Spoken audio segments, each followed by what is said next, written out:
Hello, everyone. A very good afternoon. Hifzulla here. I'm from Bangalore. I work as an integration expert with SAP Labs. So I joined SAP as a student, as an intern. They have something called as Work Integrated Learning Program, the way Wipro has in a bigger volume and bigger numbers. So they hire graduate students, offer them post graduation, and if they are eligible, depending on their education results and the team that they worked in, you get hired, right? So I joined as a student through student community internship. I started my career with SAP as an ABAPer. So I started working on ABAP and other related backend technologies like ABAP workflows, Adobe Form design, smart form designs, workflow rules management, and things like that for the initial 6, 7 years of my career. The last 6, 7 years, I've worked as an integration expert. That's a bit about me on the work side. On the educational qualification side, I really want to highlight so that the participants know that even the students or the pass outs from such schools and colleges can also work hard and get into corporate life, right? That's the whole idea of taking this session. So I did my high schooling from Fatul Islam in Bangalore. I also did my PU from Fatul Islam PU College in Bangalore. Alameen Institute, everyone knows it's a famous institute near Lal Bagh. And like I mentioned, I did my post graduation through SAP, sponsored by SAP through distance learning education program uh, from BITS Pilani. Okay, so that's a bit of short introduction about myself. The planned agenda as shared over the WhatsApp invite to you guys. I want to give a short overview on what business software is, or something called what ERP is, and then the students, especially the freshers who get out of college as they are finishing their graduation, post graduation, what does the business software domain or the business software world hold for them? What are the opportunities available? How can they learn and be job ready? And more importantly, this session specifically is about sharing a new rollout or new offering from SAP for the student community, or academia community. That's basically the student and the lecturers. So that's the main intent of having this session. Of course, all other things are anyway available on internet. Then once they upskill themselves and when they are job ready, with assuming they learn from the content that is given by SAP, what is the job opportunities available to them in the SAP company or SAP ecosystem or SAP partners and things like that. And free learning content for academia, that's the whole discussion or the session all about. Okay, now moving on to business software, right? Now, this is something I want to try. Can someone confirm if they're able to see my black screen?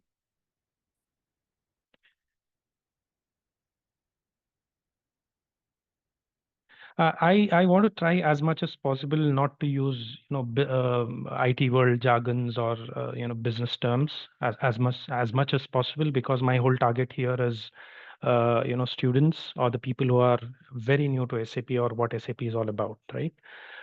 More than SAP, what business software industry is all about. Okay. Now, in simple terms, right? If you say what Facebook is, it is a social networking site because all of us have used it. Similarly, what LinkedIn is, it is a professional networking site wherein we meet and connect and network with professionals, right? Possibly of the same domain that you're working on or a different domain that you want to join or start off with. On a similar terms, let's say you have an Android phone, right? How do you use an Android phone? Who has developed the Android phone? What is it built on? Hardware, software version, right? All that matters. So that's something very layman kind of a thing which everyone should understand if one is using a smartphone. Okay. On the similar terms, if I have to say what is a business software, right? It's nothing but a software used for running businesses. Okay, my handwriting is not working fine. Give me one moment. Okay. Okay, what is business software? A software that helps run a business. Okay, software for business. Now, as a generic thing, what is a business? It can be anything to do with financial transaction, give and take, sell, buy, things like that. So I would like to just say, give a layman example of, say, I have a lassi shop, right? In this, I have employees who are part of my store, and I have buyers. Okay. Then I have my shop things, and then I have the products that I sell, products on sale, and things like that. Okay. So I have a lassi shop. I have taken a shop for rent. I have put up the equipments to make lassi, the glasses, and I have employees. And then I have customers or buyers who will come in and buy. Okay. So let's say this is my business. Now, if it is just one small shop wherein I say I have a very small number of employees, let's say 2 to 3 employees, and then I have about 10 to 20 footfalls on a daily basis. So I know that only 20%, 20 customers coming, they pay, let's say on an average, to keep a calculation easy, 100 rupees for each of the product that they buy, or lassi, whatever they buy. So 20 people coming in, I get 2000 rupees on a daily basis, right? So this is something which I can do on a paper and make a note of what I have bought, what I've sold, because it is very limited quantity.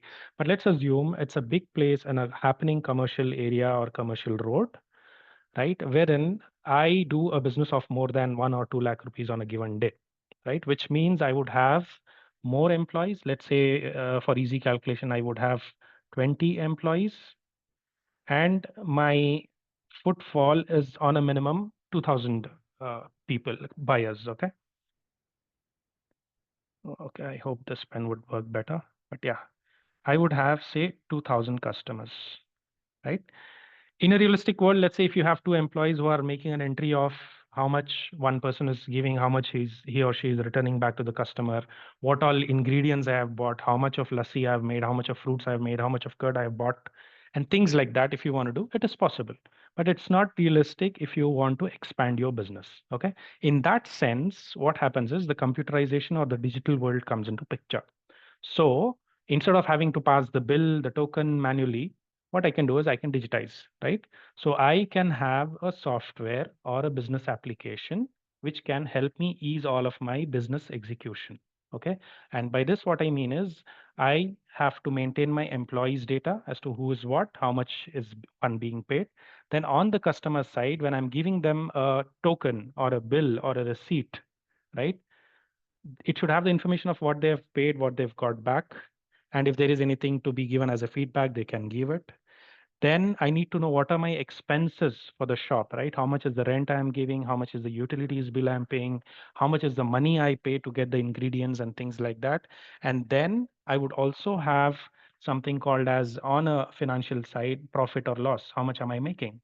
Am I spending more than what I am getting from the customers, or am I making money? Am I making profit, right? So all that calculation can either happen on your paper, which is, a long haul tiring task, or very slow, in easy words to say, or the other way to say is you can computerize or digitize this. Okay. So for that, I can have something called as a business software or business applications, however you want to say it. And in the technology world, it's called ERP.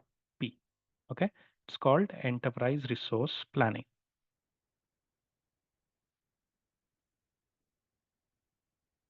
Enterprise Resource Planning. Okay.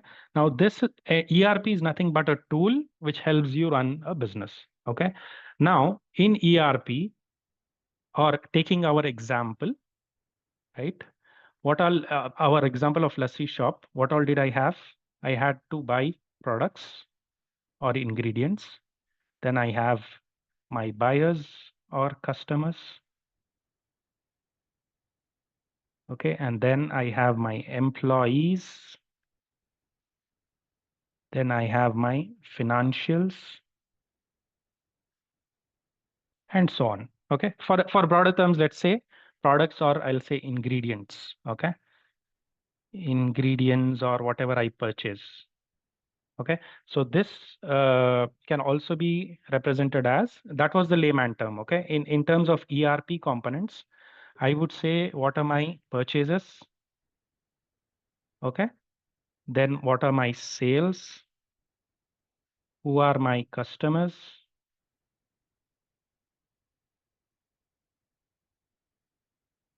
who are my employees, and then what are my financials? Okay, basically money. Financials or money. Apologies for the handwriting, but I think if it is pictorial, it's sometime easy to understand. Okay, I just wanted to try. This is a new stencil, not a costly one, so it's working as much paid. Okay, that note aside, so if I have to put it in ERP jargon, I have my purchases, I have my sales, I have my customers, I have my employees, and I have my financials. Okay, so this grouping of different functions. Okay, before that, okay, let's take an example of purchases. Okay, now let's say for an example, I have my fruit lassi and normal plain lassi, right? The base component is basically curd, and then I have, let's say for an example, fruits. Okay, curd, I have one supplier, and for fruits, I have another supplier. And let's say for dry fruits, I have another supplier. Okay, so this is given coming from supplier one. This is coming from supplier two. This is coming from supplier three. Okay, and when I'm buying, he's giving me a sale receipt for which I have got a purchase order. Okay, I really hope this was clearer. Okay, so anything that they do is a sale, supplier is selling me, and I am buying, right? So this is purchase, sale or purchase. So in terms of ERP, if I have to match it somewhere, this is nothing but sales and distribution, right? For the supplier, he's selling me and distributing his product. And for me as a purchaser, I am buying and also paying him money for what I bought. So there is supplier related information, there is product what I want to do, and then there is financials. Yeah, three things covered: supplier, product, financials. And let's also say we are a big customer. Okay, let's say the supplier I'm not sending my person to pick it up, supplier is sending it to me. And let's say the curd industry is really good, or say the quality of curd that we want to buy is somewhere in Hosur. Okay, for an example, that is nearby. So from Hosur, when the item is coming, there is something called logistics involved in it, right? Which is the shortest route, what time, how much of the content needs to be prepared from this by the supplier, what is the demand that I would have about curd from, say, my lassi shop, and things like that. So that all comes into logistics. Okay, and my pen is dead. Okay, so this all things come into logistics, right? On a similar note, sales and purchase is done there. And let's say I have a customer. On the customer side, uh, on the customer side, I would we're growing. Okay, let's say we want to give them offers and things like that. So I have my customer data, historical data of what they purchased, of purchase. Uh, and let's say I want to also do the marketing campaign for them to know what am I offering, right? Offers or discounts and things like that, marketing campaigns. And let's say I also take feedback. Okay. So this piece is something called as CRM, which is customer relationship management or customer experience management. Okay. So this is done on the customer side. Now, if the last piece left out there is on the, okay, one moment. Um, Give me one moment. Okay, the last piece left there in the explanation of the example which I took was the employees. Okay, let's say I've grown big. I have about 100 employees.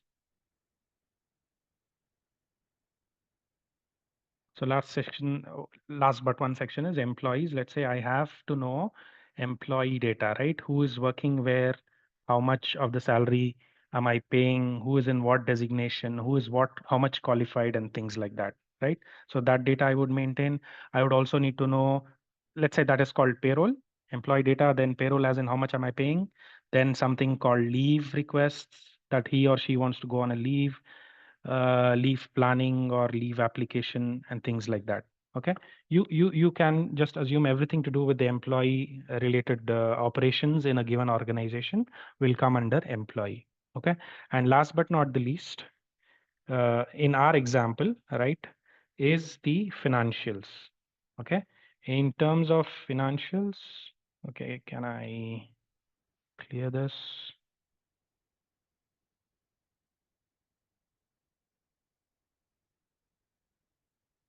Give me one moment.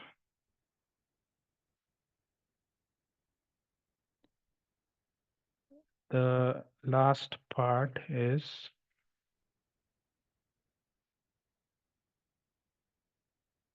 okay. Yeah, so the last part in this is financials, which is basically the whole intention of having your business. So here I would have details, let's say for which supplier wise I paid payments, supplier payments, okay, sales collection,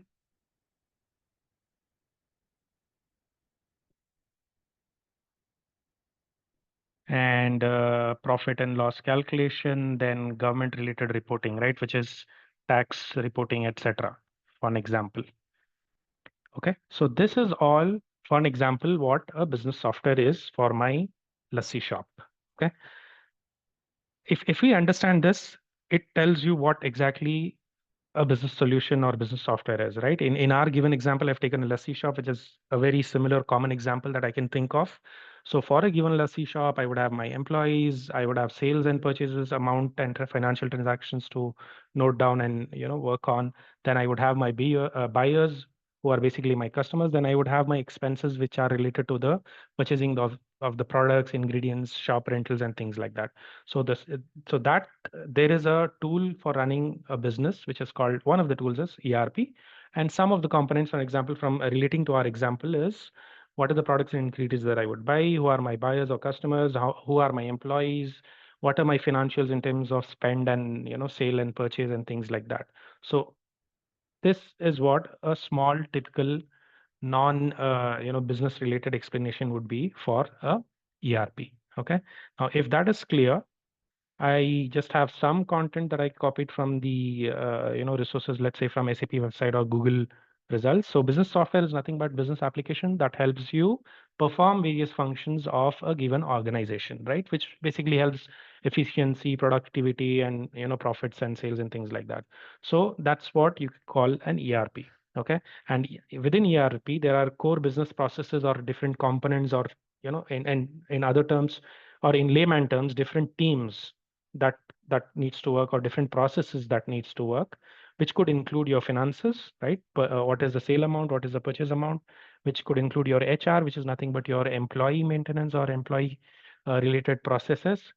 Manufacturing is not an example in terms of our lassi shop, or let's say the supplier who's having the curd business or curd being supplied to us, he would have a factory wherein he's actually making curd, right? That is a factory. So let's say a factory can be related to manufacturing here in that product process of lassi shop example which I gave, and then supply chain in terms of which lassi shop, which branch will need what quantity and through which shortest route can I deliver, or can the supply deliver, and all of those things happen on supply chain. Sales and procurement, like I told you, my customer is buying it, so that's sales to me, and I am getting curd, I'm getting the, let's say, the machinery that I need to run my lassi shop and things like that. So that's all to do with my procurement. Okay. So this is a basic simple example with regards to what an ERP is. Like I told you, different components, it's something here, right? Finance and accounting, simple terms, finance, everything to do with money, give, take, pay, or collect, and also the taxes part of it come into finance. All my employees related processes, business processes in terms of hiring, firing, hiring, retiring, or paying the salary, knowing who is what designation, the personal details of the employee, like name, what is the qualification, what was his what was or who was his previous employer and things like that. And also, let's say on a quarterly, half yearly, or yearly basis, there is a performance review that happens, and all of that will come into HR management or HR employee related processes. Then you have supply chain, like I told you, for a supplier, for an example, he or she or this or that company has to supply the products and things like that. That would come into supply chain management. Then manufacturing, this is more to do on the companies or say the factories or suppliers wherein they're actually manufacturing a product, right? For an example, easiest thing is your phone, right? Manufacturing of phone, of course, assembly of the components, more or less manufacturing. Similarly, for car also, there are different individual components that you assemble and bring out as a car finished product. So that's called manufacturing and production, right? And on the CRM side, like I told you, I have my customer or I have my buyer. So how or what kind of relationship uh, management do I need, right? It's not just about you, the customer is paying me and I just give him the lassi, give him or her the lassi, but I can also get the feedback from them, whether they like it or not, something needs to be changed. What is their experience when they are visiting our lassi shop center or that particular branch? What is the ambience of the store? Are they happy with the money that they're paying for the product that they've got and things like that? So that's all to do with customer relationship management. Okay. And of course, like I told you, I can run campaigns. I can share them information or inform them about the discounts and things like that. Okay, this is something to do with IT world. Let's not get into it. I don't want to bother. There is something called as business intelligence and reporting, right? Let's say for 2 3 years I have used this solution and I'm running my business with all of the business processes that are happening. But then at the topmost level, okay, I as a CEO or I as a CTO or I as a decision maker in the business, I need to know for the last 3 years which branches have done well or which branches have not done well, where the more money is going and less profit is coming, or where there is more profit, things like that. And I can also do some predictive analysis like okay, this locality has more population, but I have only one center, one lassi shop center of mine. There are other competitors who are yet to come. I can increase my business scope there. I can increase my shops or stalls there and things like that. So all that can happen through business intelligence reporting. Okay, there are different analytics tools that are available.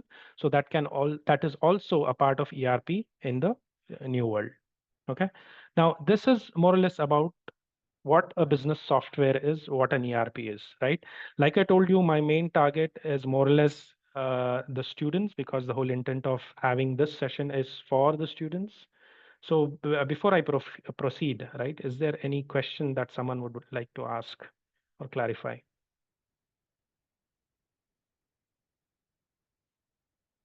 Hello?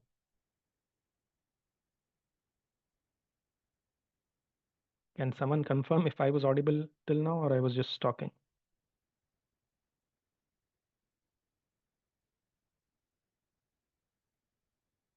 Hello? Can someone confirm if I'm still audible?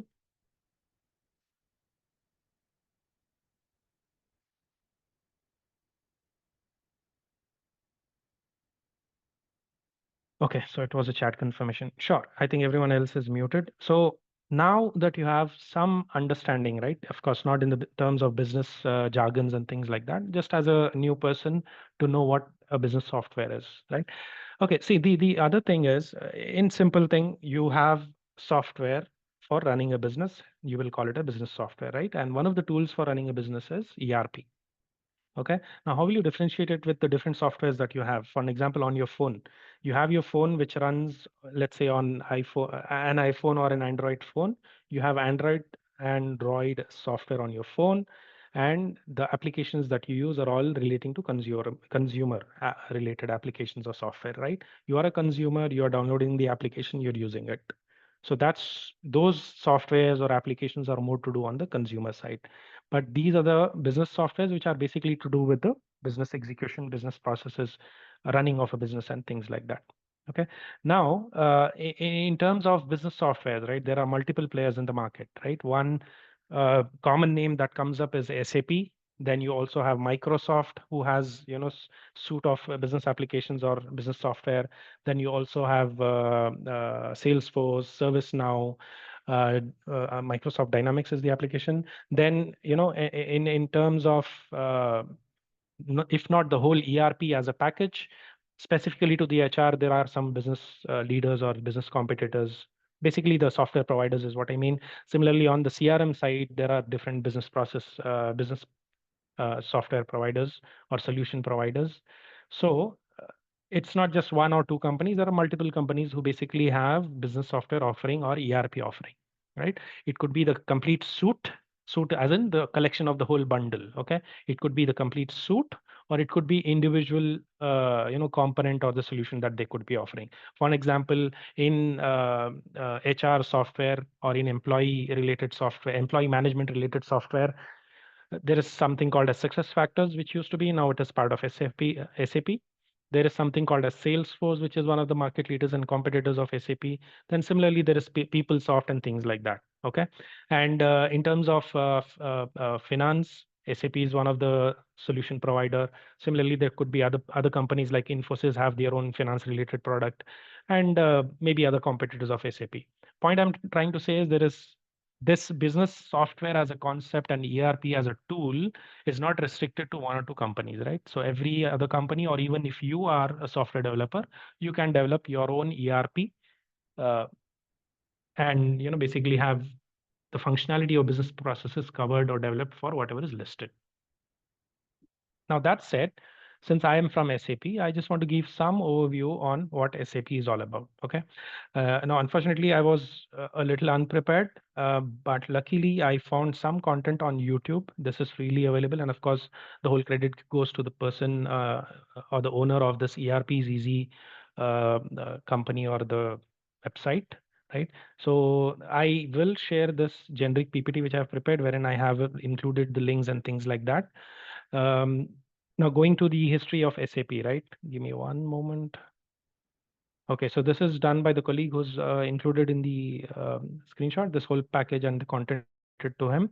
I don't want to go on all of these slides because it's going to be too much, right? I just want to give some overview as to when SAP started. It was started in 1972 by, 5 former employees of IBM and things like that. So when SAP started, it was a product version, right? Now, if you're talking about your phone, let's say iPhone, right? When it started, it was just iPhone, then iPhone 2, iPhone 3, iPhone 4. Now it is iPhone 16 something. Similarly, on your Android version, it used to be Lollipop, then something, something, something, right? The version of the software. Similarly, if you're going on a car thing, right, they have different variants. Or let's say it was a smaller car earlier. Now, hatchback it was earlier. Then the market increased, or was looking forward for sedan, then compact SUV, Jeep, big trucks and things like that. On a similar note, when SAP started, right, the initial version of their software was called R1, which is single tier software, wherein in one layer they had everything. Okay, I don't really want to get into too technical, because I believe my target audiences here is not going to be only purely technical, and the intent is for the lecturers or the students who are going to pass out. Okay, so when SAP was started, it had something called as R1 version. Then, as the technological advances happened in both hardware, software, and the way implementation or development of the software was done, they had something called as R2, wherein a database layer was separated and the presentation application, basically the UI that you see, was separated. Okay. Similarly, then there was R3, which is, in terms of the software development industry or the guidelines, they separated the presentation layer, UI layer, and database layer and things like that. Right? Presentation is basically the UI, which you see, like how I'm sharing the screen, that's your UI. Application server is nothing but the logic, what you would write, and database is where you would save your data. Okay, so this is all to do with some history. Okay, now in terms of business software, what does SAP provide, right? So there are about 400 products for business solutions. We have about 440,000 or 4.4 lakhs customers globally, and we are about 1.1 lakh employees. I'm quite sure this is an old content. We have already increased. Then there are about 23,000 partners, right? Now, what do we mean by partners? I, as SAP, has developed my software, right? Now, I cannot go to the whole world saying buy my software. So I would have a partner company who knows what my software is, and he or she would sell the software and they make money out of it as well. For an example, the big four, Deloitte, KPMG, EY, and things like that, or even Infosys, TCS, the big companies that we have in India, they're all SAP partners, right? Now, what do they mean? They sell the software on SAP's behalf. They make money of referral license, whatever. And then customers can decide to get the implementation done by us or by the other partners of SAP. So this partners is nothing but everyone who knows everyone who knows about SAP software, how does it work, how to implement in a given company and things like that. Okay, so that's partners. Offices global location. So this is the revenue that they had for 2021, and third biggest software company in the world, right? So this information I believe is again as of 2021. That aside, it's more of good to know information as to what SAP is. Okay, and we are about 99 of the largest companies in the world who are customers of SAP.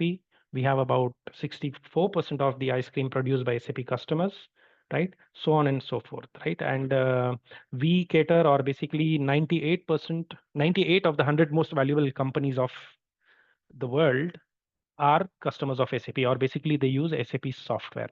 Okay. The idea of sharing this is to make you guys aware as to what SAP is, how big SAP is, where all SAP is used, how much of importance and value does SAP have in terms of work and worldly implementation and usage. Okay, so 70% of the world chocolates are produced by SAP customers. Okay, these are some good to know information to know the value of company.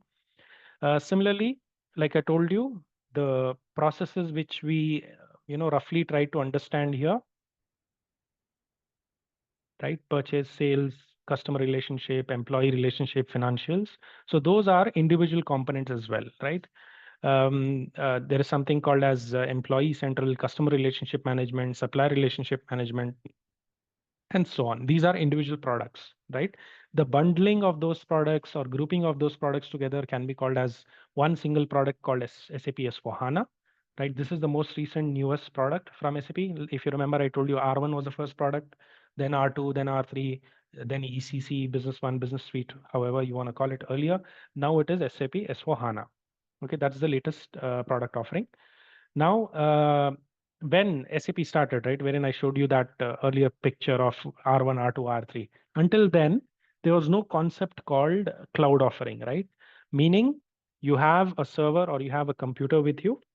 I have my SAP software. I would give it to you, right? Let's say in the olden days, it started with floppy disk, then CD, then DVD, then pen drive, whatever the means, right? So I would have put the software with it, whatever is the needed license key to activate that software, and you are my customer, you would have taken it, right? So that's called SAP on-premise, right? It's similar to how we have our laptops, okay? I have my laptop, the Windows which I run on it, it is only on my computer. So it is on-premise example of an on-premise delivery from SAP. Okay. Now, as the technological advancements happened in terms of servers, in terms of hyperscalers, when I say hyperscalers, it's basically the hardware providers with huge power of running the business processes, CPU, huge say storage and things like that, right? So these are the offerings where the offerings are the offerings of SAP if one has SAP system on premise. Okay, you can also take it as literal meaning of premise, right? Premise is nothing but जैसे veranda बोलते हैं, आंगन बोलते हैं. The similar way, uh, I have it on my premise, right? On my own computer, on my own server, I have installed the SAP software, right? Now, let's say I'm a customer who has taken SAP on-premise software, right? I'm based out of Bangalore. I have taken the SAP software for my Lassi shop for Bangalore location. But I've also expanded to different locations, let's say hot cities of Chennai, Noida, I mean happening cities of Chennai, Noida, Mysore, Mangalore, and things like that. Right? Just simple realistic example, right? I own it. So in terms of intranet, right? Not internet. So I would enable my software to work for my different locations through whatever intranet related technologies are there. But that said, this particular software is only limited for my use for my group of companies. Okay, so that's on-premise licensing for me. Okay, uh, again, coming back to the Windows example, I have my laptop, let's say HP laptop. I bought Windows 11, if that is the latest version. Yeah, Windows 11. I've installed it, right? I cannot reuse the same software on a different laptop, right? What do I mean by that is the license key which is given, which I've used on my laptop, I cannot use the same license key on a different laptop. Okay, it's something similar to how the SAP on-premise concept works. Okay. Now, as there were advancements in terms of the cloud offerings came into picture, SAP also started its components or services or softwares over as cloud offering. Okay. Now, like I told you, right, in my previous slide, if you're talking about on-premise, now the concern or say the thing is SAP is only given the software, right? Software and license, of course, to run. Okay. But the the computer, the server is owned by myself, as in my company. The people who are supposed to work on it or maintain it, upgrade it, whatever, is my own people. Then the intranet cost, basically anything and everything to do with the software to run, to be able to use, is all on the customer who bought it, right? SAP is only sold software and the license for it to use, right? Now, taking example of my laptop again, right? Let's say Windows is my product. So Windows is just giving me to use the software. But how will I use it? I need to have a laptop. And for that software to be installed on my computer, I need to have basically the storage, the processing speed, and I also need to train the person who has to use the laptop. Okay. And then for an example, I'm a teacher. I need to have a application wherein I will be presenting it to the students and blah blah blah. So that also needs to be custom developed by myself, right? So that's how the on-premise offering works. Of course, I have paid money to Windows, meaning I've bought a licensed software. So as and when there are enhancements or more developments from Windows in terms of either features and functionalities or in terms of security, let's say whatever the initial version they put, someone was able to hack it, so they made corrections to the OS software. Now it is not easily hackable. Similarly, SAP I am using, if there are new features or new requirements which customer has given us, I would do the enhancements. I would release it as a feature, or if there is any issue reported by customer, they come back to me stating this particular business process is not working, wherein I have passed all of this data. Then I would need to check if it is something to do with my code or something to do with how he or she has implemented the software. Okay. So that would be code correction or bug fixes. So all that happens through on-premise via, say, one-on-one basis, right? So everything that is to do with this on-premise is taken care by the customer itself, except for giving the software and the keys that are needed. Sorry, licenses that are needed. Now, what happened is there is cloud offering wherein uh, it's one instance or say one given solution, and it can be used by multiple people. For an example, uh, SAP has developed let's say I have developed, right? I'm company ABC. I have developed my software explicitly for lassi shop business. Okay. By that, what I mean is one thing is the regular employee, customer, finance, buy, sell things, right? But then I have created or developed a software which is specifically focused only on lassi business, right? Wherein I have created the software or functionalities wherein it is talking about how to make a mocktail cocktail of different flavors of lassi, which is the nearest supplier to get me my ingredients of best quality in cheaper price and faster pace and things like that. So I've added additional functionalities, let's say. Now, I do not want it. One thing is I can say, take my software, take this key, it will work on your computer. Or the other option is, it is a costlier affair for customer, right? If I've taken on-premise, like I told you, the people, the space, the technology, the server or the computers, the place where the server is kept, all of that is a huge cost for me. Okay. So what I do is I offer something called as a cloud solution, wherein you are only using my software, but you will not really have to bother about the maintenance of it, the upgrade of it. You don't have to worry as to which server it is working on. You don't have to worry how much is the processing power.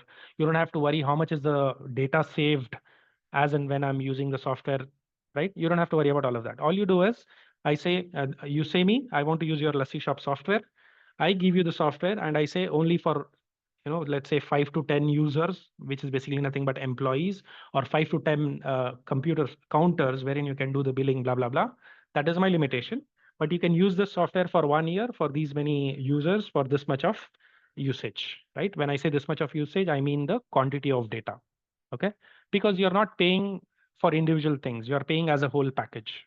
Okay, so that is where the cloud concepts come in, wherein you don't really have to have everything at your place, at your server, at your company.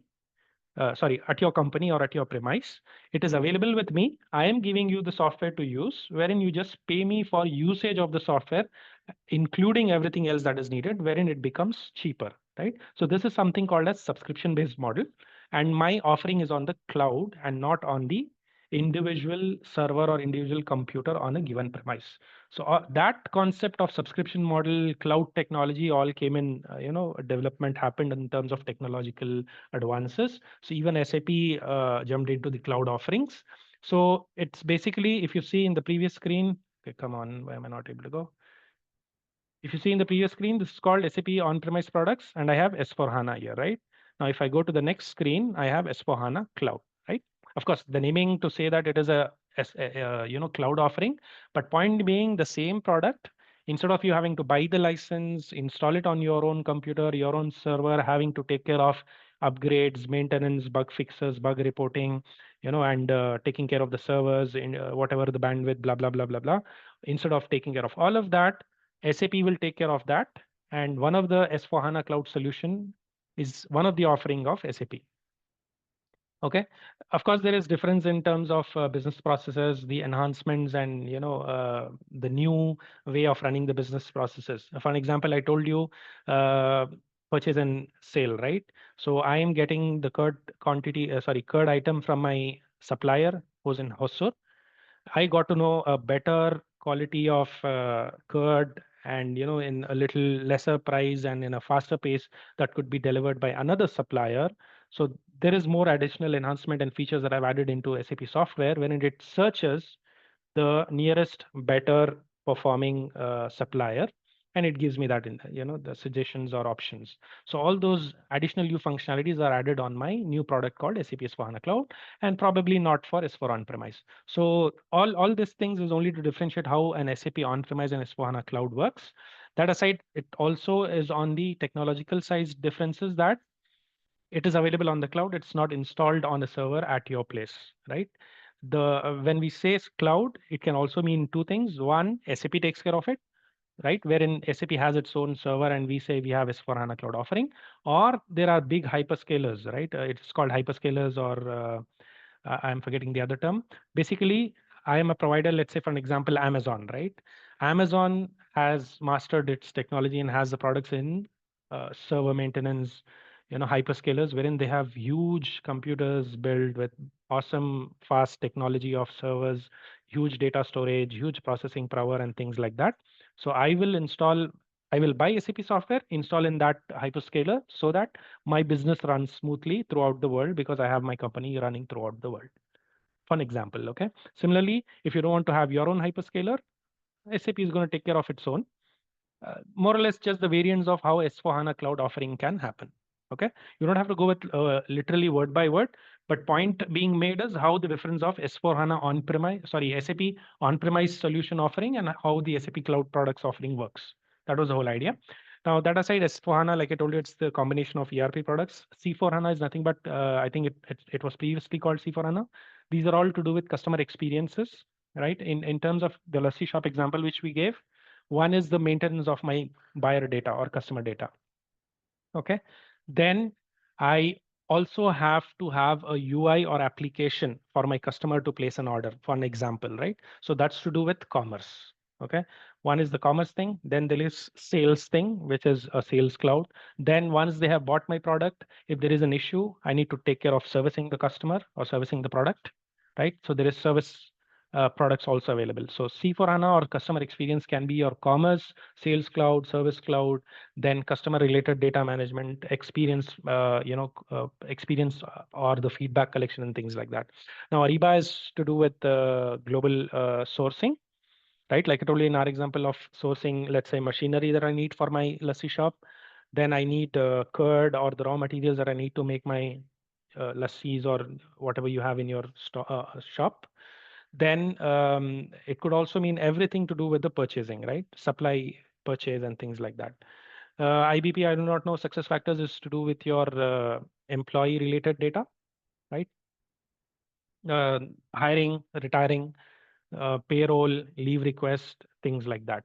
Okay. Concur is your travel and expense management. For an example, I have employee in my Bangalore shop. He or she needs to visit, let's say, a different location of Mangalore, and he or she needs to go there and find out what is happening. Can we set up a shop here and things like that? So he or she has gone on a business trip, right? So it has to be a cost to me as a company. So that expenses of, let's say, bus ticket, train ticket, or flight ticket, stay, eating, and not, all of that, and then taxi or auto commute and things like that. So all of those things are submitted as a bill to me as a company by the employee. So that software is called as an SAP travel and expense software, which is nothing but Concur. Fieldglass is to do with external resource hiring. Now I have an employee, let's say the lassi shop that I'm talking about. Now, in short term, I do not know if I would need 10 people in my, 20 more people in my Bangalore location. Okay. But my current direct on my payroll employees are 10, right? But I see that during specific season, specific months, there is a huge demand for my services or the products or my lassi in a given shop. So instead of hiring an employee as a full-term employee, core employee of my company ABC, I would hire a resource or an employee of a different company who knows what my products are or what my offerings are. Okay. So I have taken an external resource to work on me on my project for project basis or duration basis, things like that, or delivery basis. Okay. So that employee who's hired from a different company to my company, I would have to pay that company for the work or the efforts that the specific employee has put up in my office. So all that billing, employee maintenance, third-party resource management, and all of that happens in Fieldglass. Okay. This cloud application lifecycle manager is more to do with the monitoring. So let's not go into it.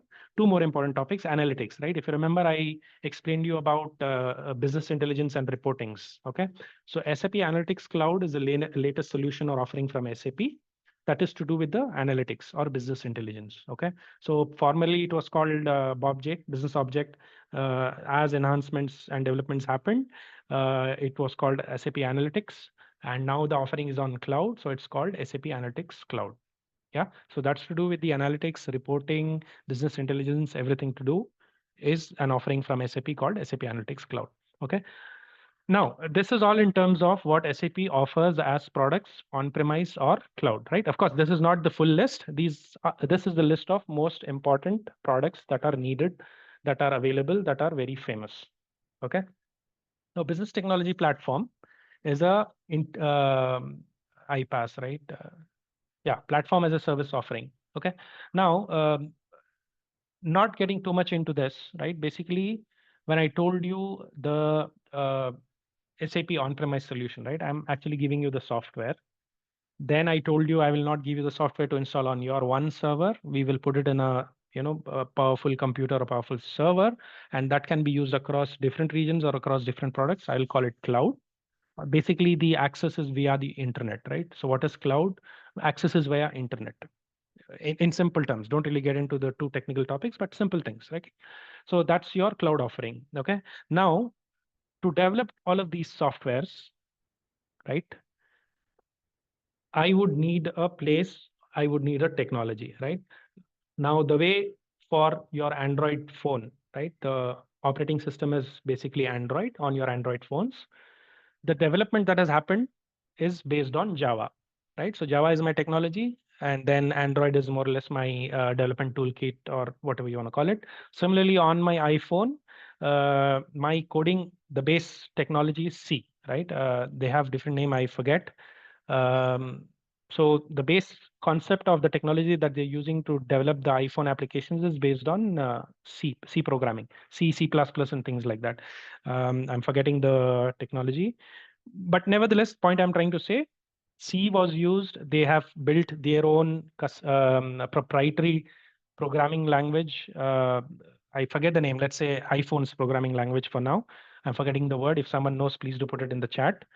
Okay, so Apple has its own programming language to develop iPhone applications, right? Android, the general toolkit based on Java, it's called Android programming. So you do Android programming. Now, if I'm a cloud provider or hyperscaler provider, let's say I'm Amazon. So I have my own services, which I will call as Amazon. So I have my own hardware of different servers, powerful CPUs, RAM, ROM, whatever is needed. Similarly, the competitor is Google Cloud Platform, right? Google has its own servers. They're also offering hyperscalers. Then you have Alibaba, AWS, Google Cloud Platform, Alibaba, then I think Microsoft Azure, right? So they also have their own. That said, for SAP also, to develop cloud applications, they have offering, right? It need not really be just SAP application development. It can be any application development. But that said, the platform, the base that SAP has prepared or enabled and given to the world and to its own ecosystem, it's something called as business technology platform, right? Now, this is platform as a service offering from SAP, wherein um, one can develop applications, or basically all the things that were discussed about the business software can be done here, right? Can be done, by that what I mean is can be developed. Okay, this is more to do, business technology platform is more to do on the technical side, basically for the people from the technology background, but not necessarily, because one can also become a admin of BTP. Okay, now I will quickly go here to the slide of BTP. Okay, so this is my offering from SAP as a platform, right? A development platform, if you want to call it, you can call it. So SAP Business Technology Platform is an offering from SAP, which is a platform as a service offering, which has these 5 pillars basically, right? Core pillars. One is to do with application development, automation, integration, data analytics, and AI. Okay, this wasn't there, let's say 3, 4 years ago. Now the AI topic is really hot in market, so this got added, let's say max to max 5, 6 years ago. That aside, for each of these pillars, there are different capabilities or the offerings from SAP that one can use to develop, right? In terms of application development, there is something called as low code, no code, right? That is nothing but SAP Build. That is a product from SAP. So any technical person who is interested in doing low code, no code kind of application development, he or she can do it by learning SAP Build, right? Similarly, pro code tooling, right? Now, if you remember, the way I told you Java, sorry, Android, Java, or iPhone related software. Why am I forgetting? Just give me one moment. I did some, yeah, let's say Swift, right? So iOS development application software technology is called Swift, which is basically your C++ programming syntax, but they call it Swift, right? So Swift is proprietary to Apple. Okay. Similarly, SAP's development technology is proprietary to SAP, and that is called ABAP programming, which is nothing but Advanced Business Application Programming. Okay. So they have their own syntax, their own JDKs, SDKs, whatever you want to call it. Point being, SAP has its own proprietary coding language called ABAP, with which they develop the business applications on a UI called as ABAP GUI, which is nothing but the .NET framework or .NET application development for your UI. Okay, so most of the business applications of my ERP when SAP started was all on the ABAP coding. So if someone wants to do pure coding to develop the business application, so that's going to be Pro Code, uh, tool or development. Okay, I think I'm running late. But nevertheless, I'll try to go with the most important ones. Then there is digital experience, DevOps development operations. So that's to do with the platform itself, or let's say the software wherein the development happens of HCM or your customer relationship management. The development itself from the development team. Then how does it move to the quality test, the servers wherein we have developed the system, developed the software, things like that. All those DevOps related or operations come in here, right? So application development is one of the pillars of SAP BTP. Then there is automation, right? Wherein you have workflow management, robotic process automation, and things like that. So all of this are within SAP product called SAP Build, that is on your SAP Business Technology Platform. Okay. Then you have integration. Now, if you remember, I told you there are different offerings, sorry, different components here, right? Or the other way to go is the different products. Okay. Now, talking only in terms of this, right? Say this S4 HANA is my core ERP. SAP CX solutions like SAP Commerce Cloud, Sales Cloud, Service Cloud are different solutions. By different, what I mean is it is of SAP. but it's a different team, a different separate development done. May not necessarily be on ABAP, like how the SAP development has happened. It could also be, say, in a different technology, different servers ways, different architectural design, blah, blah, blah.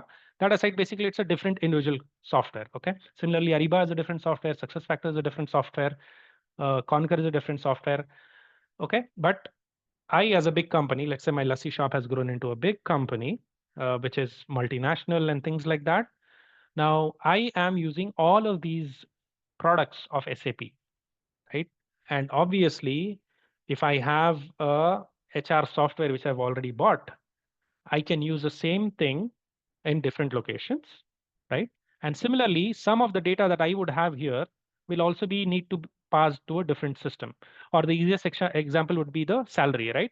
So the employee maintained here is getting a salary. So salary is nothing but money. Money is nothing but finance. Finance is nothing but, let's say, it's one of the core component on SAP ERP. Okay. So the data sharing, replication, or how or who gets how much money, and from which profit center, data center, or which savings account of my company will I give the salary and things like that. So there is interchange or exchange of data that is happening, right? So that is nothing but integration. Similarly, the employee data is maintained here, but then, say, for the travel, like I gave you an example, I'm setting a new branch in Middle East somewhere. So my manager, one of the manager in my company, goes to Middle East, explores the market and things like that, and comes back. It was all a business travel. So whatever the expenses occurred will be filled in here. But then my employee data is coming from success factors. So the integration between these two systems needs to be in place, right? So that's what integration is all about. Now going back to this particular thing, where were we? Yeah, here, sorry. So that's what the integration pillar or integration pillar within business technology does, right? So what are the different features or capabilities that are available within the integration pillar or integration suite of BTP?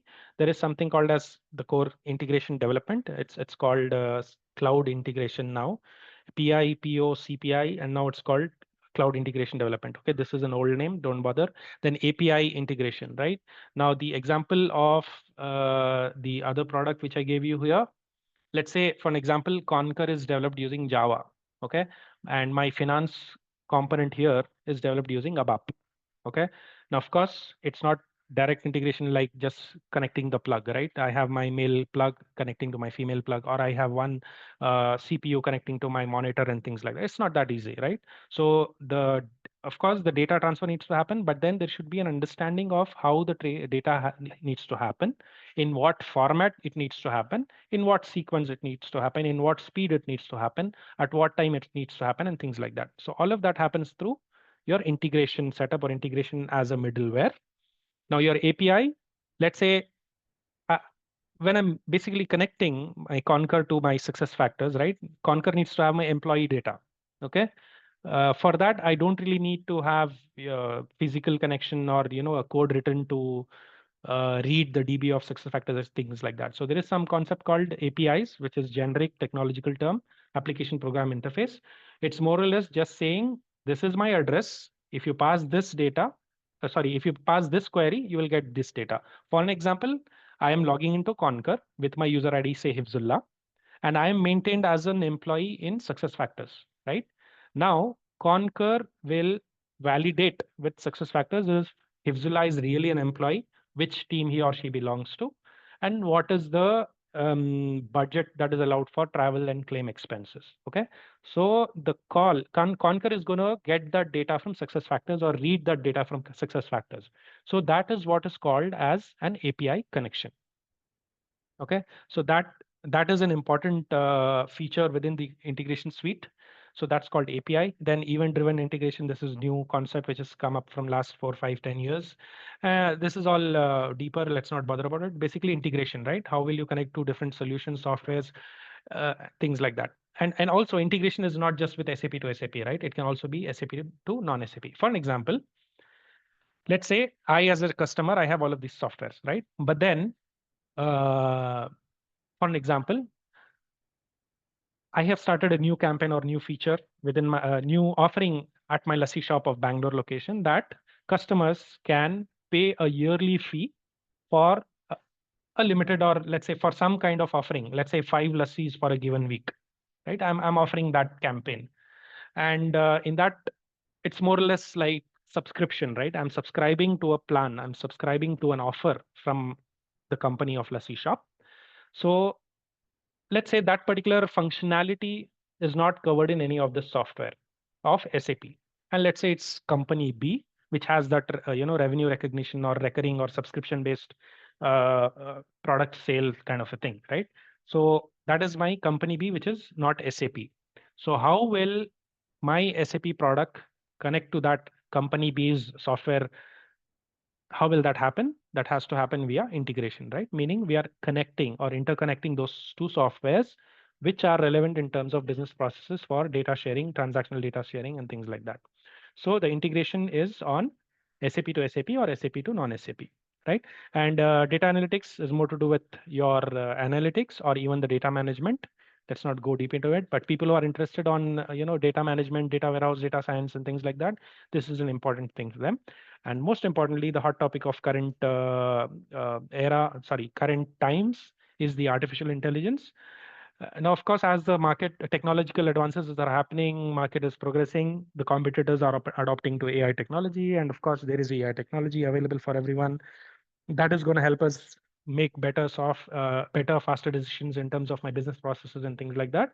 So SAP is also building AI models, or basically, AI is being infused in different business processes of the business applications that we have. Okay. Now, this is what SAP Business Technology is all about, right? If I have to map it to the products that I have, it's something like this, right? See, in terms of data management, I have some product called SAP HANA, HANA Cloud, Data Intelligence, Master Data Governance, things like that. In terms of analytics, I have SAP Analytics Cloud, Business Objects, BW for HANA, and things like that. In the application development and integration, this seems to be a little older slide, but nevertheless, the 5 pillars that we have here, the products are explained here. Okay. So that was, I think, a little bit of over bearing on SAP. Just give me 10 seconds. I want to sip some water. I'm going to go on mute. And in the meantime, if someone has any questions, please feel free to unmute yourself and ask.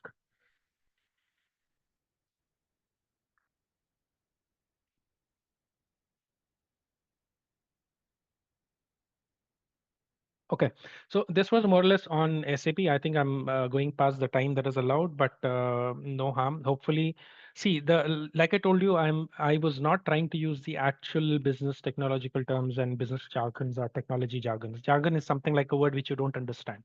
Okay, so I tried not to use it. I tried to take a simple example of lassi shop. I could have gone for a bigger example as well, but that's something which I remembered, and I went ahead with that. The whole outcome of the explanation which I did was must be what is a business software, or basically what is an ERP. Who are the business who are the companies which offer this ERP or business software, and then coming back to SAP, what are the different SAP's offerings, and what is SAP BTP. Okay, these are the 4-5 topics which are really important that you should take out of the discussion. Now that said, right, SAP, let's say a decade ago, or even 15 years ago, right? Not 15, let's say two decades ago, or 17, 18, basically more than 15 years ago, there was no fresher hiring. Okay, what does it mean? Generally, people need to learn themselves, get some experience from some or the other company with mere salary, whatever you want to say it, and then you work on different bigger companies. Okay, let's say, for example, I have a company wherein I'm a SAP implementation partner. I would not take a fresher, because fresher doesn't know anything about SAP. Fresher doesn't know anything about the business processes. Fresher doesn't know anything about how the SAP business software works.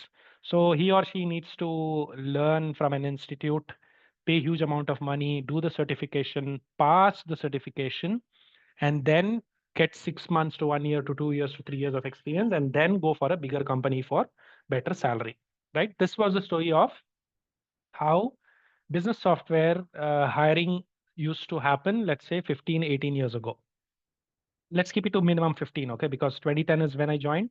Until then also, there was not much fresher hiring or student hiring that used to happen. It was all lateral hiring, which is nothing but, in simple terms, experience hiring.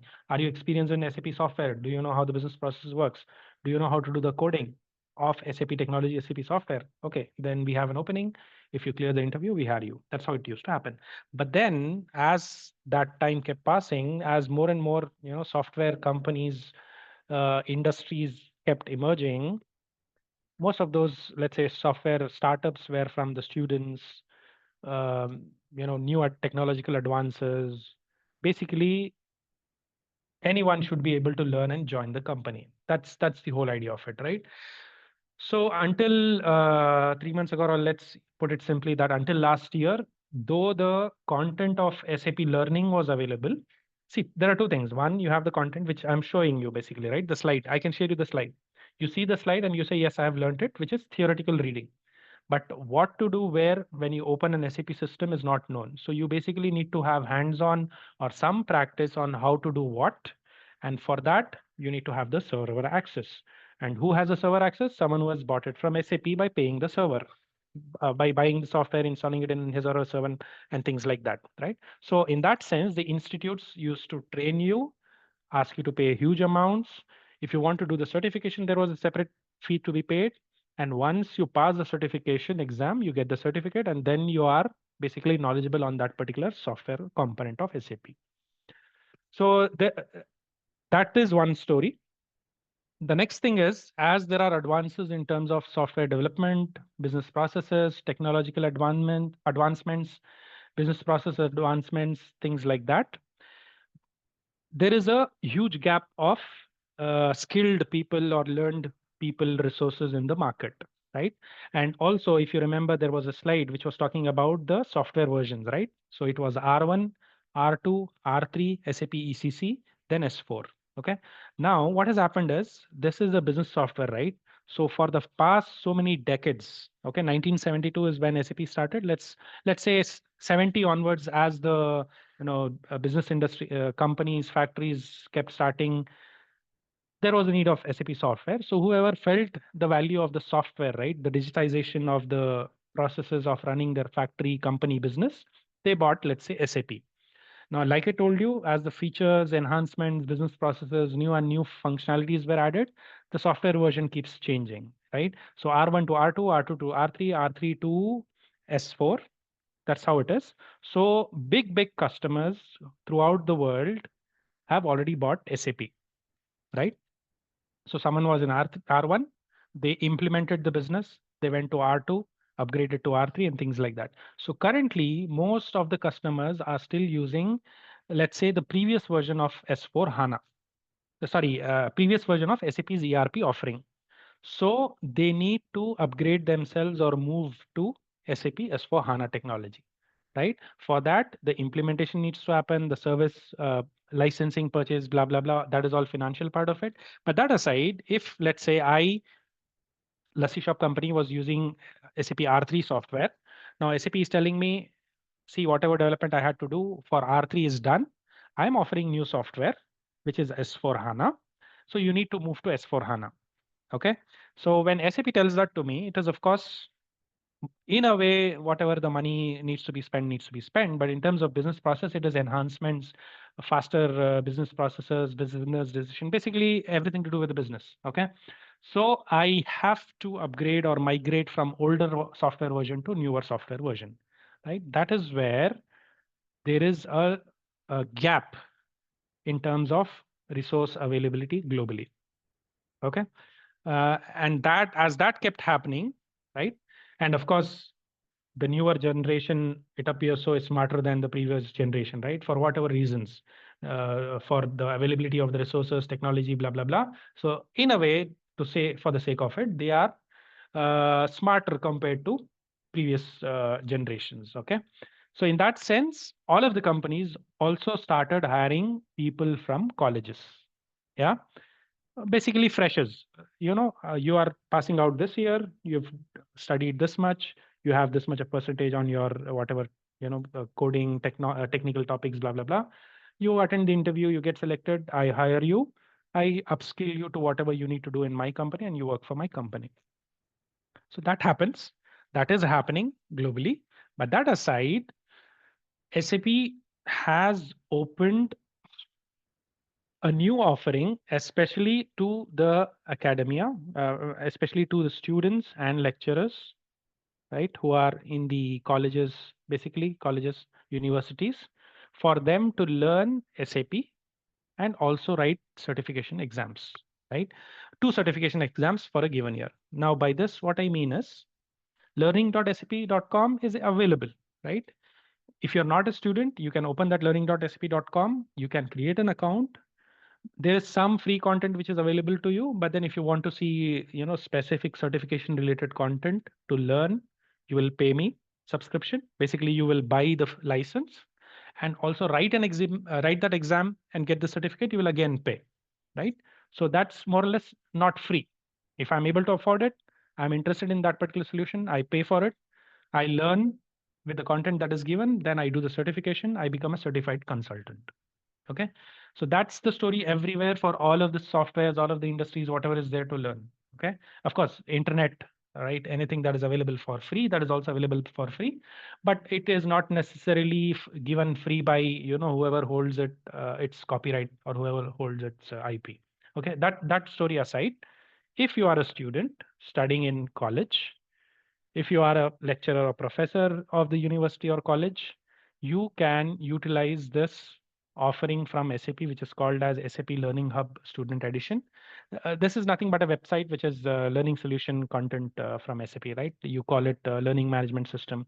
Basically, everything that SAP wants people to learn is available here. And now they have a specific subscription or offering for students and lecturers, wherein a given student or lecturer can sign up with their college email ID or student and lecturer email ID, and he or she will be able to see whatever the content that has been made free for student edition and lecturer edition. And for 1 year, you can also take up certification exam. Okay, what do I mean by that? Give me one moment. I try to sign up. I created a new email ID for me. Of course, it has still not validated, but then you will have to create an account. If you are having your college account, right, .alumine.edu.net, whatever, if you have that option, sign up with that. Or they also said we should be able to sign up with a personal email ID, but then in the sign up process, they ask you the details of college and things like that. So I think you need to upload a few things. That aside, I created a new email ID specifically just to showcase in the demo now. So here is a blog which tells the information about what SAP Learning Hub Student Edition is. How will you register? Some steps on registration and things like that. You will log in, you will register, and then I have logged in. Okay. So what has happened is I have created an account of myself, logged into the account with my email ID that I signed in with. So if you see it is asking for all of these details, I don't know why should it ask, because I've already signed up. Give me one moment. Yeah, or did I not? Okay. Nevertheless, I am sharing all of this content, right? So this is openly available on Google also, if you just check, but I'm giving you the link. That's not a problem. So you register yourself, and once you're logged in, you should be able to see what are the contents that are available as a student. Okay. Give me one moment. You were in the call for quite some time, so a few more minutes should not be a problem. If you see, I'm logged in with my personal email. So this is my account. And if I go to the certifications, I don't have one yet, as in the subscription. Okay, one moment, here it is. Okay, choose your subscription. Student, okay, subscribe for free. I don't know if it is any different for professors, lecturers. You can check that. But that said, as a student edition, I'm logging in. It should fill in the details, and then I still want to take a minute because I don't want to show my own SAP's login. Bear with me for one moment because this is the most important part.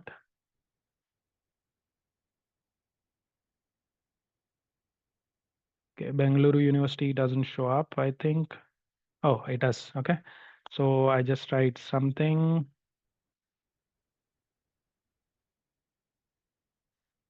please, you don't have to, fake any data, right? Because at the later point, if you're waiting for your certification and if there is a mismatch, that will be a problem if in case you're applying for a job. So you maintain your details as accurate as to as possible. Okay.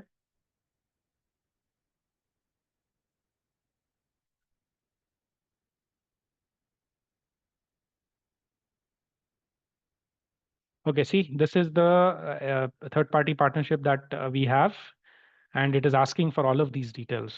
Okay, so you will have to upload your email IDs and things like that. That is when SAP is for sure to know that you are a student, lecturer, professor. Okay, now give me one moment. I want to show what is how.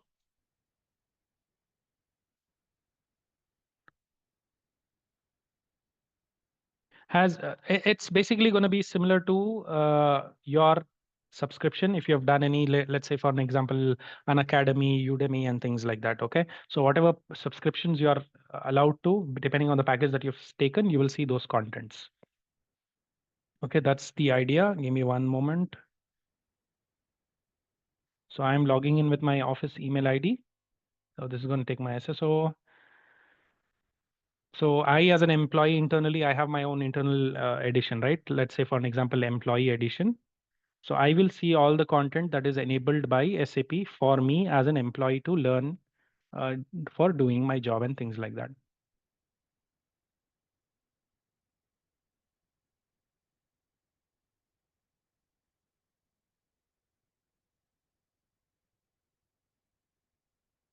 Okay, I'll try to wrap up in the next 10 minutes.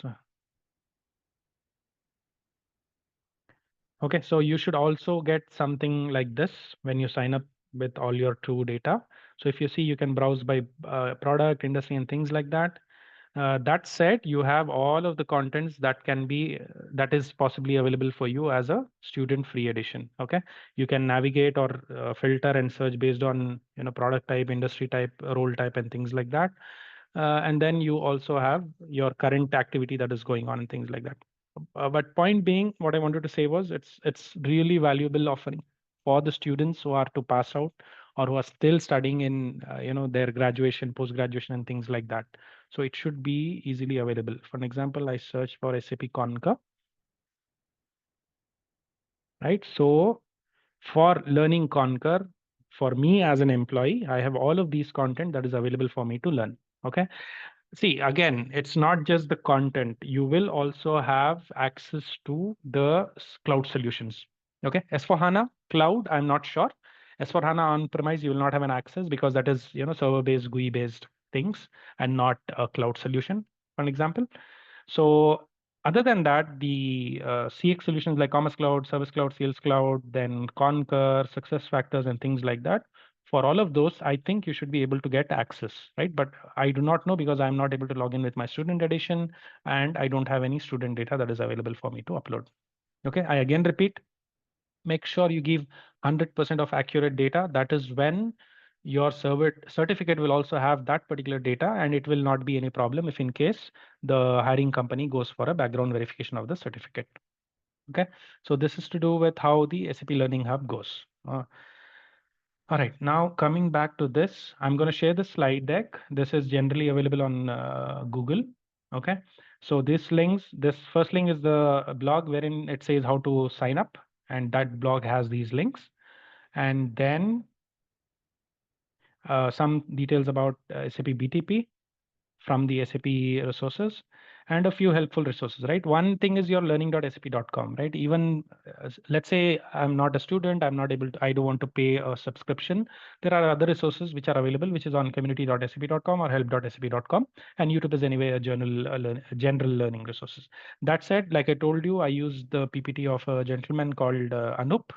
So he has it on his YouTube channel. And honestly, I found this content of his to be very simple to understand. I would highly recommend you guys check it if you guys are planning to take up a career in SAP ecosystem, right? So these are the links that I have. Everything that we spoke about, he is explaining even more in detail. You guys can refer this. Okay. I think I am missing one thing. Uh, okay, so we covered opportunities, freshers, where to learn, what to learn. Academia, like I told you, the student or lecturer login can happen, but otherwise the top tier colleges have something called as universities, alliance programs. So if they are part of that list, they should be able to collaborate with SAP directly. Okay, job opportunities, like I told you, all of the big major customers of SAP are moving from older version of SAP software to newer version, which is, let's say, S/4HANA, S/4HANA Cloud. So there is a good demand, there is a good gap, which results in good demand that is needed for the resources. So SAP is one of the topics that you can pursue for getting into a career. Okay. There was one slide wherein I wanted to explain about the different roles. I don't know where did it go. Okay, so before I go to the Q&A session, I'll just add here. Hope you guys don't mind. So in terms of SAP, right? What who are you or what are you? Give me one moment. I had this somewhere.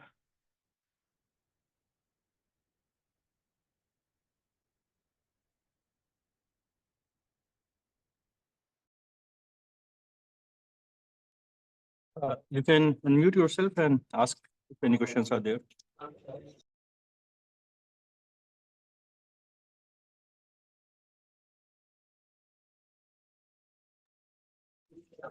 Are Hi, there good any questions afternoon, from sir. the audience?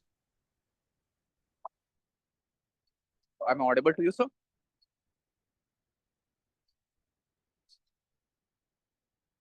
Am I audible, sir? Yes, you are audible. Please go ahead. Yes, sir. So I'm asking that this session is for fresher only.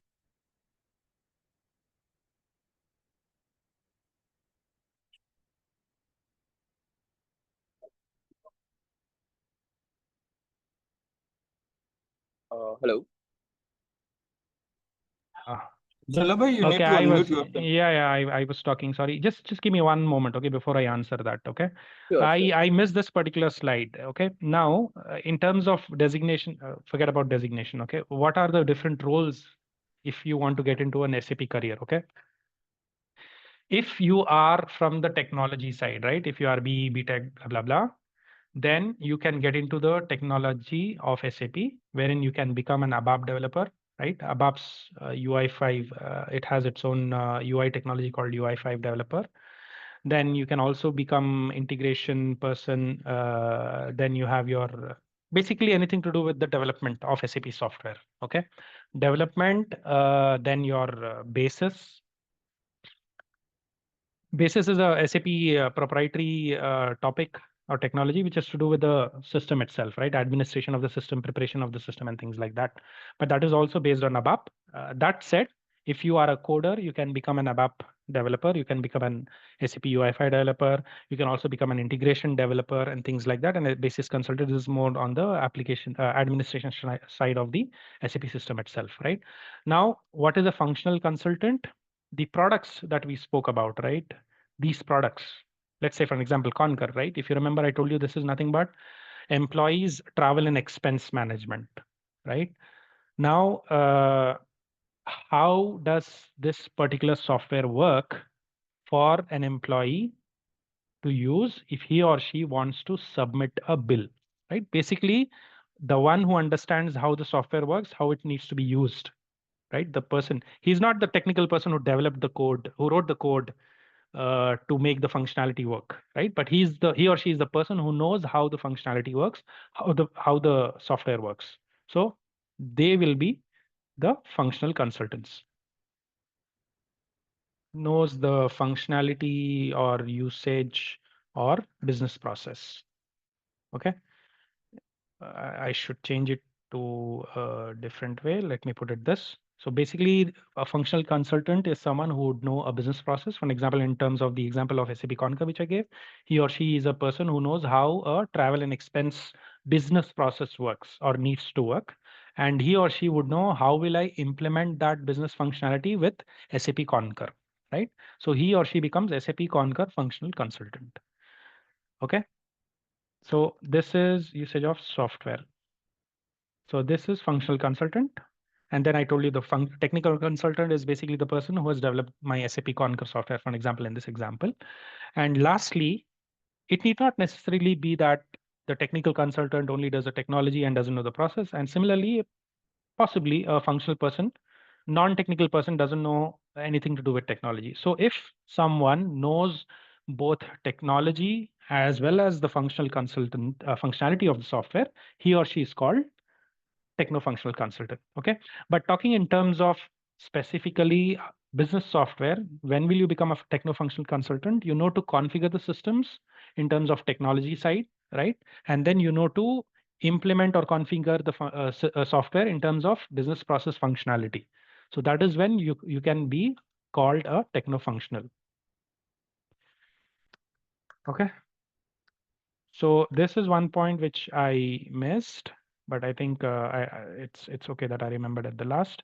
And going back to the question, it's not specifically for the freshers, right? The offering of student edition, that is of course for students and lecturers. But then log into learning.sap.com. There is quite a few free content also available for you. See, in fact, when I asked this question internally, right? So I asked them, what is this SAP Student Hub Edition offering? Is it like we are enabling the content and certification free for the students? So the first reply I got from the specific team who developed and is rolling out this Student Hub Edition is that it is the content of learning, right, of SAP was always free, right? Either on SAP websites, SAP resources, or even on internet. It was always free. Only the certification was paid. Okay. So if you are not a student, if you're not a lecturer or a professor that you cannot log in or sign up as a student or lecturer or professor, you can still log in with your own, sign up as your own personal account, see what are the free content that is available. Once you know, yes, this is of some interest to me, I've learned it, I want to get into that job, certification is always of value. You can do a certification, but except that you will have to pay for that certification. Okay, so the student hub, student edition of Learning Hub SAP offers 2 certification attempts for a given year. So let's say I'm a new student from BCAB of or information sciences. I want to do coding at SAP. So I learned ABAP with the content, whatever they've given. So I will do ABAP certification, wherein SAP is offering 2 attempts for a given year, right? So I'm signing up on 25th of May 2025. So until 25th of May 2026, I have an opportunity which is free of cost to get certified for ABAP certification. Okay, now certification is nothing but I'm writing an exam, I get the results, right? Now, if I'm to call myself a BCA graduate, I have completed the curriculum, I have given the exams, I've got my marks, right? That is when I'm a BCA graduate if I've passed everything. Similarly, I'm a BCA certified guy, okay, BCA graduate. In a similar way, if you have learned ABAP, you are going to give the exam. If you pass that exam, you're going to get certified saying he's passed associate development in ABAP programming. He's passed senior development course in ABAP programming. So you are a certified consultant, certified ABAPer, certified HR consultant, certified Concur consultant, and things like that. So if I know both technical and functional together, I can call myself techno-functional consultant. Now, going back to your question, is that what you meant, or you wanted to ask something different? I will stop sharing. Yeah, hi sir. Yeah. So what I'm asking, like this session is for fresher only, right? See, the intent was majorly for students who are about to pass out and the lecturers. The whole idea of having this session, at least for me, was to give them the information about the Student Learning Hub edition of SAP. Yeah, Okay. because why I am asking Mm. this question, because I'm having experience around 2 Mm. years, but in Mm. different domain. Then I did course of SAP FICO, and now I'm looking for a job. So that is what. No. See, you already know SAP. So Yeah. my session, this session was more or less just good to know information for you because you know everything of at least what you've learned of SAP, right? Yes. Yes. But like I told you, this was more to be like a simplest form of explanation for students who do not know what SAP is, what business software is, what ERP is. Okay. So that was the whole idea of having this session. So okay, fine. So mainly this session is for fresher only, right? Yeah. No, again, like I told you, since you already know FICO Yes. topic, so Yeah. you're not a fresher or you're not a new person to SAP. Yeah. So someone else who doesn't know what SAP is, what ERP is, what SAP, what business software is, that they are the main targets of this. Yeah. Okay. Okay. Okay. Thank you so much, sir. Yeah. Any other questions?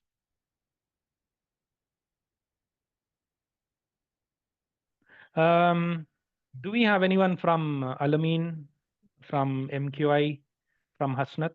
Students? I have a question. Yeah.